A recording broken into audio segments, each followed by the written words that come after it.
अधिकार अगर चाहिए तो सरकार बनाना पड़ेगा साथियों। और आप सबके सहयोग से पिछले 10 सालों से मैं संघर्ष कर रहा हूं और आप लोगों का भरपूर सहयोग मिला है और उसी के दम पर आज इस मुकाम तक हम लोग पहुंचे हुए हैं साथियों, इस मुकाम तक पहुंचे हैं। कल तक ये निषाद समाज को कोई जानता नहीं था, पहचानता नहीं था। अगर पूरे बिहार में अगर थोड़ा बहुत अगर निषाद समाज को लोग जानते थे तो सिर्फ मुजफ्फरपुर जिला में ही लोग जानते थे, पूरे बिहार में लोग नहीं जानते थे कि निषाद समाज क्या चीज है। लेकिन आज पूरे बिहार ही नहीं पूरे देश में अगर जानने लगे हैं तो सिर्फ मुकेश सहनी का योगदान नहीं है साथियों, सिर्फ मुकेश सहनी का योगदान नहीं है। इस मुकाम तक आने के लिए पूरे बिहार का एक एक निषाद मजबूती से वीआईपी पार्टी और निषाद विकास संघ के साथ खड़ा हुआ, इसके दम पर आज हम यहाँ पे पहुंचे हैं साथियों, उसके दम पर पहुंचे हैं।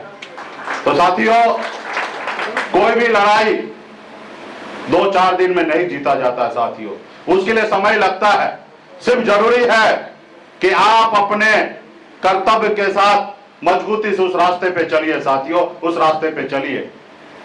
ये देश पहले गुलाम था, पहले इसपे राजा महाराजा का शासन हुआ करता था, लोग को गुलाम बना के रखा था। उसके बाद मुगल आए, वो भी इस देश पे राज किए। उसके बाद अंग्रेज आए, वो भी आपके देश पे राज कर रहा था, आपको गुलाम बना के रखा था। और आपके पूर्वज, हमारे पूर्वज ने 250 साल तक लड़ाई लड़े, तब जाके हमें आजादी मिला साथियों, तब जाके आजादी हमें मिला। हजारों नहीं लाखों की संख्या में हमारे पूर्वज शहीद हुए, उसके बाद हमें आजादी मिला साथियों, उसके बाद आजादी हमें मिला। और आजादी के बाद बाबा साहब भीमराव अंबेडकर ने हमें एक संविधान बना के दिए।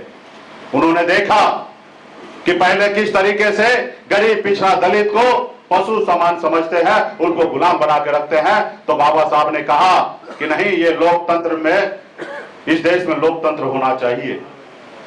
कोई किसी के ऊपर मालिक नहीं होगा, जनता जिनको चुनेंगे वही लोग देश को चलाएंगे।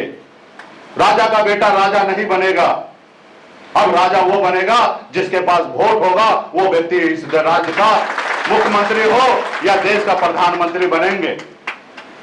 तो साथियों, हमें संविधान में ताकत मिला वोट गिराने का, और आप अपने वोट के दम पर बड़े से बड़े ओहदे पे जा सकते हैं। जैसे हमारे आदरणीय लालू प्रसाद यादव जी, मुलायम सिंह यादव जी, दलित की बेटी बहन मायावती जी, इन लोगों ने पैसे के दम पर अपने अपने राज्य में मुख्यमंत्री ने बने, अपने लोगों के वोट के दम पर राज्य में मुख्यमंत्री बने और अपने लोग